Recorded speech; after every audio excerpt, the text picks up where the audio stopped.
Welcome to Sri Lalitha YouTube channel. ఈరోజు మైసూర్ పప్పు వండి దోసకాయ టమాటా పచ్చిమిర్చితోటి పప్పు చేస్తున్నాను.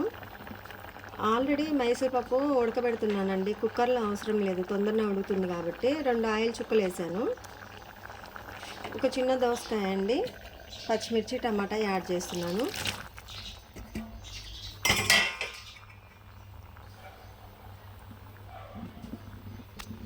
పసుపు అండి,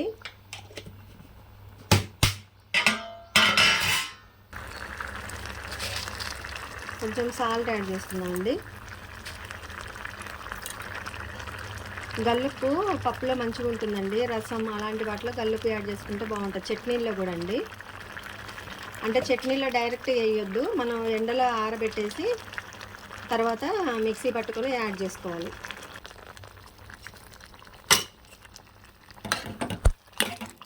పప్పు ఉడికిందండి. కొంచెం అంతా చింతపండు నానబెట్టుకున్నాను. పప్పు గుత్తితో తిప్పాల్సిన అవసరం లేదు, మైసూర్ పప్పు కాబట్టి తొందరగా ఉడుకుతుంది. ఇవ్వండి, కొంచెం చింతపండు నానబెట్టుకున్నాను. ఈ పులుసు దీంట్లో యాడ్ చేస్తాను. కొంచెం కారం యాడ్ చేసుకుందామండి, కొంచెం అంతే. ఇప్పుడు మంచిగా మెత్తగా రుద్దుకున్న తర్వాత తాలింపు పెట్టుకుందాం. తాలింపుకి రెడీ చేసుకున్నానండి. గిన్నె పెట్టాను, నూనె వేసాను, వెల్లిపాయలండి, ఎండుమిర్చి,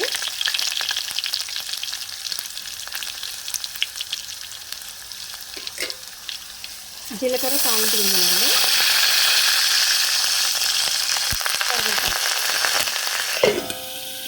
మూత పెడదామండి, ఎందుకంటే ఆవిరంతా బయటికి పోకుండా.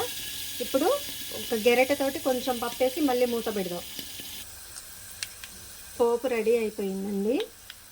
ఒక గంటతోటి కొంచెం పప్పు యాడ్ చేస్తున్నా.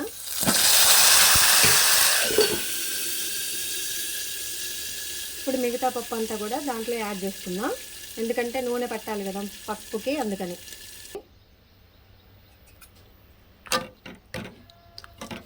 ఈ పప్పు మొత్తం కూడా వేరే బౌల్లోకి ట్రాన్స్ఫర్ చేసుకున్నాం. సాల్ట్ సరిపోయిందండి. ఇష్టం ఉంటే తాలింపులో ఇంగువ వేసుకోవాలి, నేను యాడ్ చేయలేదు. ఇప్పుడు ఈ పప్పు అంతా కూడా వేరే బౌల్లోకి ట్రాన్స్ఫర్ చేసుకుందాం. పప్పు వేరే బౌల్లోకి ట్రాన్స్ఫర్ చేశానండి. మా యూట్యూబ్ ఛానల్లో డివోషనల్ వీడియోస్, ఫ్యాక్ట్స్ ఉన్నాయండి, కుకింగ్ వీడియోస్ కూడా. ఒకసారి అన్నీ చూడండి. మా ఛానల్ సబ్స్క్రైబ్ చేసుకోకపోతే చేసుకోండి. Thanks for watching. Please do like, share and subscribe my YouTube channel.